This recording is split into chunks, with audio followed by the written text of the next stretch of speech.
हो गया? हमारा सहारा हमारे बाबा हमें छोड़कर चले गए। या अल्लाह, मेरे बच्चों को सब्र अदा फरमा। अब्दुल्ला के जाने का गम पूरे परिवार में छाया हुआ था। ना किसी को खाना अच्छा लग रहा था और ना ही पीना। एक रात मरियम राहिल के कमरे में खाना लेकर जाती है।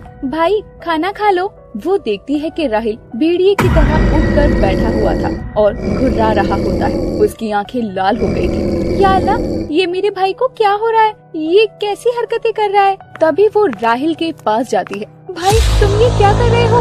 राहिल पसीने पसीने होता है और वापस अपने इंसानी रूप में आ जाता है। कुछ नहीं बहन, पता नहीं मुझे आजकल अजीब सा लग रहा है, मानो मेरे अंदर जैसे कोई दाखिल हो चुका है।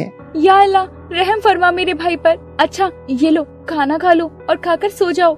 मरियम खाना देकर चली जाती है। राहिल सब्जी देखकर खाना नहीं खाता। उसका मन मीट मछली खाने का करता है। कड़कती सर्दी पड़ रही थी, इसीलिए उसकी अम्मी और बहन सोने चले जाते हैं। रात के 12 बजे एक भेड़िए की आवाज सुनाई देती है। राहिल उस आवाज को गौर से सुनता है और वैसी ही आवाज निकालने लगता है। धीरे धीरे उसके शरीर से बाल निकलने लगते हैं और वो भेड़िए का रूप इख्तियार कर लेता है और वह भेड़िए के रूप में पूरा बदल जाता है और खाने की तलाश में जंगल की ओर जाता है और तालाब के पास पहुंचकर मछलियां खाने लगता है। ऐसे ही कई दिनों तक चलता है और एक दिन, भाई चलो मुझे बाजार से कुछ लाना है, जीनत बाजी की शादी है ना, मुझे कुछ कपड़े खरीदने हैं। ठीक है बहन, चलते हैं। दोनों बाजार जाने लगते हैं और कपड़ों की खरीदारी करने लगते हैं। बाजार में खरीदारी कर रहे होते हैं तभी कुछ बदमाश वहाँ आते हैं। अरे ये माल तो देखिए कितना झकास है, मिल जाए तो हमें जन्नत ही मिल जाए। हाँ हाँ। वो लोग उल्टे सीधे कमेंट करते हैं। तभी राहिल को बहुत गुस्सा आता है। अबे देख क्या रहा है?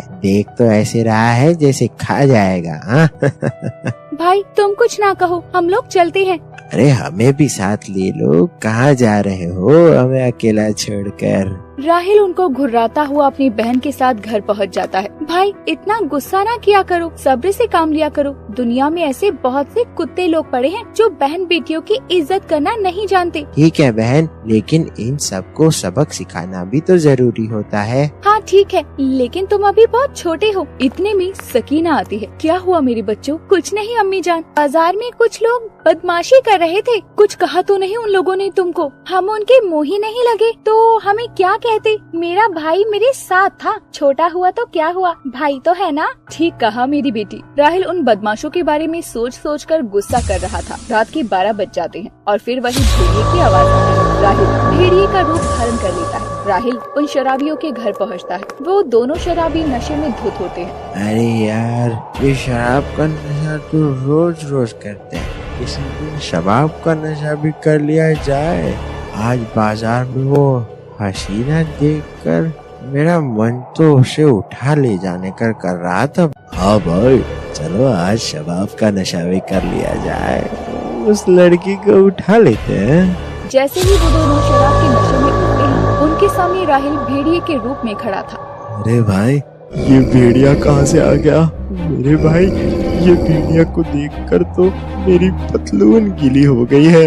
या अल्लाह, हमें बचा ले, कौन बचाएगा हमें? राहिल उन दोनों शराबियों पर अटैक करता है और चीर फाड़ कर मार डालता है। अगली सुबह गांव में ये सब देखकर गांव वाले बहुत आश्चर्यचकित हो जाते हैं। कभी ऐसा नहीं हुआ है कि भेड़िया गांव में पहुंच गया हो। ये भेड़िए का काम है, अब गांव में रहना सुरक्षित नहीं है। भेड़िया अब हमारे गांव में घुसकर इंसानों को मार रहा है, कुछ करना होगा। सभी गांव वाले डर दहशत में जीने लगते हैं। अम्मी जान, आज गांव में बहुत डर और दहशत का माहौल है। गांव वालों का कहना है कि गांव में भेड़िया आने लगे हैं जो लोगों के घरों में घुसकर लोगों को मार रहे हैं।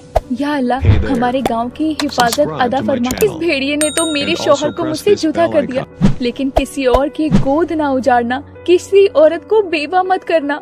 इतने में राहिल वहाँ आता है। बेटा राहिल, तुम कहाँ गए थे? रात भर तुम घर पर नहीं थे, तुम कहाँ